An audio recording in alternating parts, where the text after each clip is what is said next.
Hi everyone, in this session, we're going to explore how to calculate the standard deviation of an array in JavaScript. This is a powerful way to measure how spread out your values are from the mean. We'll break it down using a step-by-step approach with code and examples. Let's get started.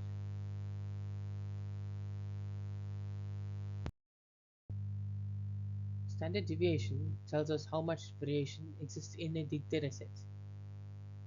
We look at both sample and population standard deviation. The sample version divides by n minus 1. The population version divides by n. Both are easier to calculate once we understand the steps. This function first calculates the mean of the array. Then it finds the square difference between each number and the mean. These are summed and averaged, either by n or n minus 1. Finally, we take the square root to get the standard deviation.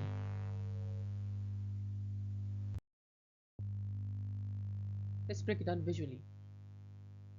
We start by calculating the average of the array values.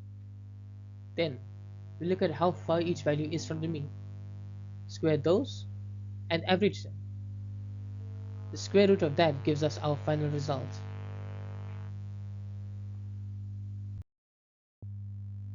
In our main example, we get a sample standard deviation of 13.28 and population value of 12.3.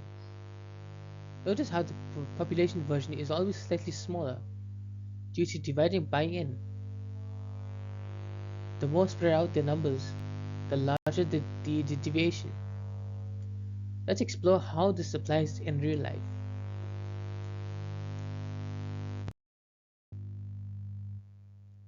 Standard deviation is a critical concept in fields like statistics, data science, and finance. It tells us how predictable or volatile a dataset is. For example, stock analysts use it to gauge market risk. In education, they can assess consistency in grading. We've now learned how to compute standard deviation in JavaScript. It is a compact yet powerful function for data variation. This tool is valuable across industries and helps you make sense of your data. Thank you for watching, and be sure to test it out with your own datasets. Thank you for watching.